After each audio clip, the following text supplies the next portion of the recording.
ভারতের জন্য একটি বড় খবর আসছে, কেননা রাশিয়ার প্রেসিডেন্ট পুতিন বহু বছর পর ভারতে আসতে চলেছে, যেটি দেখে ওয়েস্টার্ন কান্ট্রিজদের মধ্যে ঈর্ষার জন্ম নেওয়া অলরেডি শুরু হয়ে গেছে।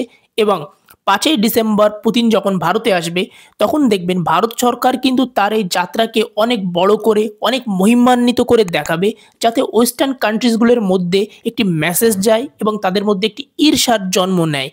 এবং আপনারা দেখবেন ভারত রাশিয়ার সাথে অ্যাডিশনাল S-400 মিসাইল সিস্টেম কেনার জন্য কথা বলবে, কিন্তু আপনারা ভাবছেন S-500 থাকতে S-400 কেন কিনছে ভারত? তাহলে আমি এ বিষয়ে একটি ভিডিও বানিয়েছি আমার চ্যানেলে, আপনারা গিয়ে দেখতে পারেন।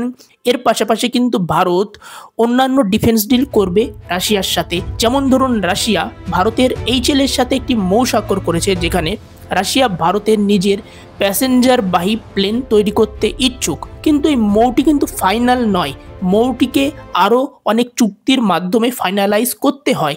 এর পাশাপাশি রাশিয়া দেখবে ভারতে অন্য কোন ডিফেন্স সিস্টেম জয়েন্টলি প্রোডাকশন করা যেতে পারে, কিংবা ইকোনমিক যে চুক্তি দু দেশের মধ্যে এটি হতে পারে কি।